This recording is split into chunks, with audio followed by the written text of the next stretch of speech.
Hello and welcome back to another photography adventure, and today's subject is kingfishers. Now, to increase my chances of finding and photographing these kingfishers, I've come to a professional wildlife hide in an area called Dumfries and Galloway in the southwest of Scotland. As you can see, I'm already set up here in the wildlife hide with my camera ready, and it is homed in on one or two specific branches which this kingfisher loves to use to hunt on. So what the kingfisher will do is it will come, perch on the stick, and then eventually, hopefully, it will dive in and catch some fish. The main shots I'm going for today are just the ones where it's perched on the actual branch. It's my first time photographing kingfishers, and it's actually going to be the first time I've ever had a decent view of a kingfisher without it just flashing past as it flies up or down the river. So I'm probably going to pour myself a cup of coffee and keep my fingers crossed that the kingfisher comes soon.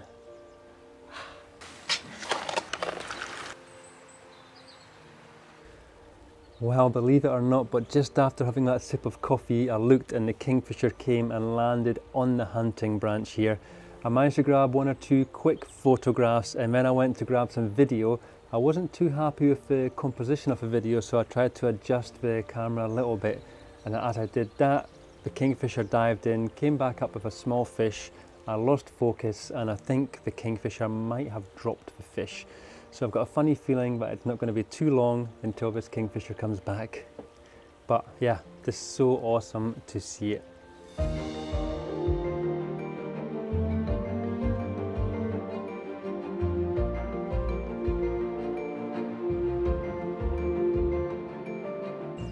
The actual settings that I'm using at the moment is around about 320th of a second, which is enough of a shutter speed to freeze the kingfisher when it's sitting still.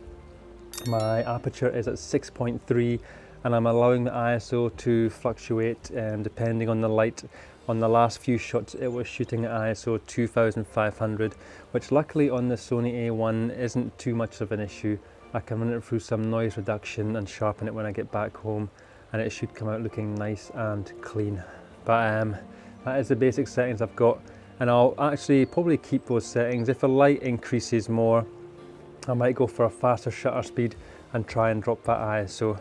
Predominantly in wildlife photography, what you're looking to do is have as fast a shutter speed as possible, and also you want to then try and balance that by having your ISO as low as possible. The two don't always go hand in hand, especially on sort of dull, gloomy days like today. So the faster your shutter speed, the higher your ISO needs to be to cover enough light, but sadly the higher your ISO, the more grainy and noisy your pictures become.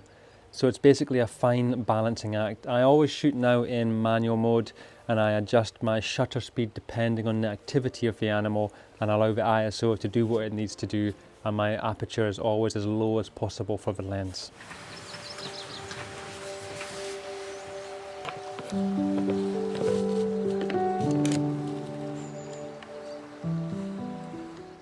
Well, what I've done now is I've moved along to the far end of the hide, and it's maybe only a difference of about 10 foot or so, but it does give me a different backdrop, and it also changes the angle that I'm looking at the hunting stick here for the kingfisher. I think what I'll do is after each visit I'll probably try and change my position slightly, just so I get even a slight variety of images. I don't want to sit in the one position shooting the same type of shots over and over again. I'd rather try and get, even if it's a slight variety of different angle, maybe hopefully the different hunting perch that it uses will give me more variety as well.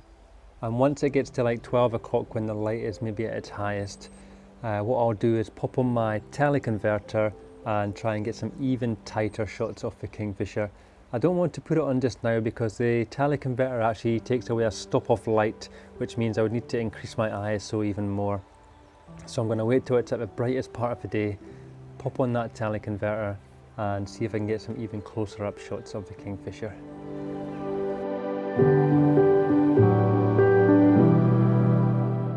So I did just see the kingfisher landing on a branch further up the river, and my main hope was to start recording a video on this hunting perch and hope that it would fly down and land on the perch and I would get that nice shot on video. As it started to fly down the river, I've pressed record and it stopped somewhere between me and where it originally was sitting, I think in amongst these long grasses, which is a bit of a shame because now I can't see it to predict when it's going to come and try and press record on time. Damn. But it's here, it's in the area. It's probably less than 30 or 40 meters from me at the moment. Just hoping it comes back and lands on this perch.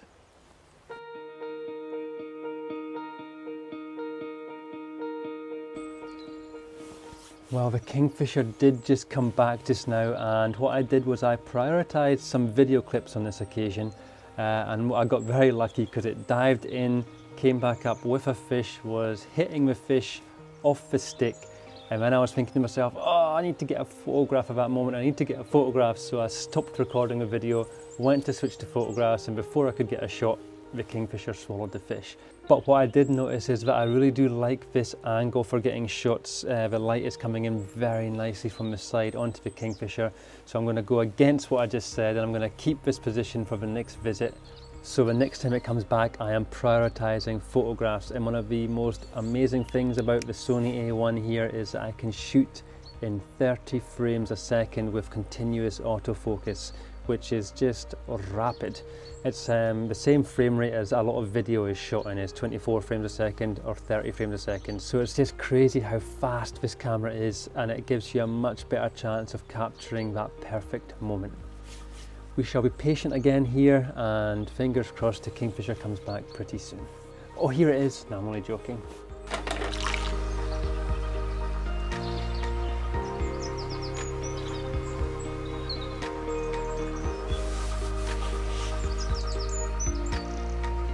Well, it's just after 10 o'clock in the morning now, and there's actually some nice, beautiful light coming from behind me and hitting the hunting perch that the kingfisher has been using. So I'm going to make the most of this light, and I've popped on my 1.4 teleconverter just to make the most of this light while we have it. And if the kingfisher does come back, I'll probably end up shooting portrait, because I'll show you just now how much more range the teleconverter gives me. It basically takes me from about a 600mm shot to an 840mm shot. So it's quite a bit tighter, and in order to still gain that perspective of the kingfisher being on a beautiful perch, I think I need to shoot portrait just to capture that whole sort of scene. We'll see when it lands. It's difficult to judge exactly until the kingfisher lands and how I want my compositions to look. So yeah, fingers crossed it comes back and we get some beautiful tight close-up shots of this beautiful bird.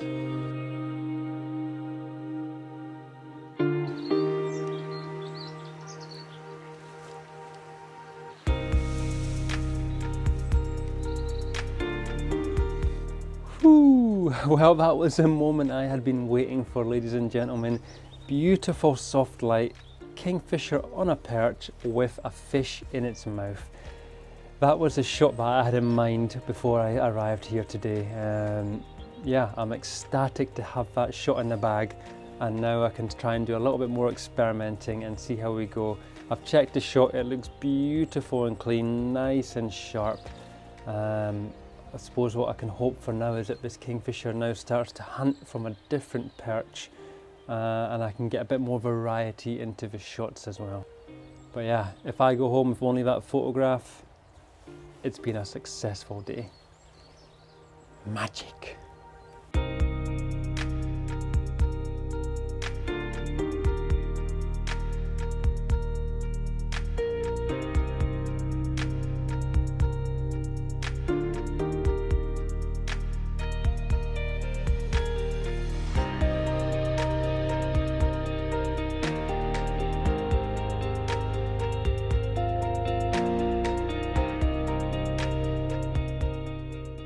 While I've got your attention, if you're enjoying this video, please consider dropping down and clicking that thumbs up button and leaving a comment underneath.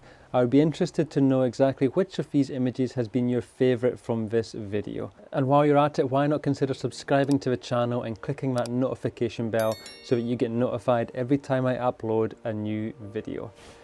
But anyway, back to the kingfishers. So as I was saying before, when you do add a teleconverter to your lens, it does mean that you lose a stop of light, and in doing so you need to then compensate for that in your camera settings. Just to put that in perspective, with the images I was capturing before, I was shooting at 320th of a second at f6.3 and my ISO was around 1600. Now that I have the teleconverter on, if I'm shooting at the same shutter speed, which is 320th of a second, my aperture can only go as low as 9 now, which means there's less light getting into the camera, and in doing so I need to increase my ISO, which has gone up this now to around about 2500. But there's some sun coming out now, and as the sun comes out my ISO drops to about 1600, so there's no real loss in image quality there. So what I really need right now is this kingfisher to come back and land while this beautiful soft light is just hitting this area in front of me. If it does, we'll get some nice tight shots and there'll be not too much noise. We just need a kingfisher. We just need a kingfisher. It's just approaching about an hour now since the kingfisher last came here to feed. And as I've been sitting here, there's been a couple of deer which passed over here, and then one actually swam across the river, but it was just in amongst the trees, so I couldn't get any photographs. There's a beautiful grey heron just having a look around for some fish as well. I shall update you when and if this kingfisher comes back. Well, it has now been 2 hours since the last time the kingfisher visited. Okay, so the kingfisher has just landed back upstream on the same branch again. It's like it scopes out the area, makes sure it's safe before it comes in here to hunt from this perch. I did manage to grab a little video clip and a photograph just now just to show you guys what I'm seeing. And it's now disappeared from that area into the long grass again. So I'm thinking it might land on this hunting perch again in the next 5 or 10 minutes. And fingers crossed it does, because the light has been coming and going, and it would be fantastic to get some shots of this guy with nice sunshine hitting him. I'm gonna be quiet now. Fingers crossed it comes back. Well, the kingfisher has finally come back. That is 2.5 hours since its last feed, and I managed to get some beautiful shots of it on the cattail plant, or cattail reed. I think that's what it's called. Yeah, I managed to get some beautiful shots. I shot them all portrait mode because it was the best way to get the length of the actual reed and the kingfisher in the shot. I did some slightly wider, some a little bit tighter. It did catch a fish. When it did sit back up onto the reed, it was facing away from me. But yeah, that was magical. And just when I was starting to, you know, lose a little bit of patience, starting to get a little bit bored, 2.5 hours, and then there it comes, and you're like, that's why I sat here for the last 2.5 hours.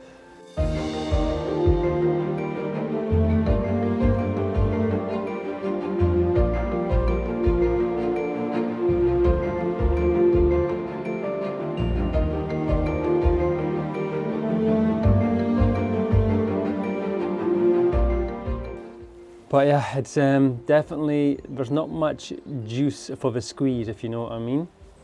You sit here for at least an hour, as I said, 2.5 just now, and you get about 15 to 20 seconds worth of action, and then it's gone for maybe another hour, hopefully only another hour. But yeah, you need to really be on the ball, because when it comes, you need to be alert and ready. Okay, let's hope he comes back again. Well, it's been another hour now since the last visit from the kingfisher. I'm keeping my eyes peeled. The time is now 2:15 in the afternoon, so I would say another 2 hours here and I'll be done. If I can get 2 more visits from the kingfisher in that time, I think I'll be doing very well. Realistically, maybe 1 more. Depends if it starts feeding again every hour this afternoon. Another quick thing I wanted to just point out that has come to my attention from the Sony A1 here is just how good the eye autofocus is. So on the Sony, you can flick, at the flick of a switch, you can flick between human eye, animal eye and bird eye. And on these kingfishers, it has been tracking the eyeball perfectly when I've been lining up my focus. On some bird species, you know, like a blackbird with a black eye, it really does struggle. But on these kingfishers, with all the colours and then the black eye, it is really homing in on there and making sure that I get these super, super crisp shots right on the eye. Yeah, Sony A1 strikes again. Okay, so the kingfisher is on his way back. I can see him sitting about maybe 50 or 60 meters upstream from me. He's on his usual little branch where he sits before he starts coming down to this feeding area. What I'm going to try and do on this visit is I'm going to go for I'm going to go for video when he lands. Then when he dives in and comes up with a fish, I'm going to go for some photographs with the fish.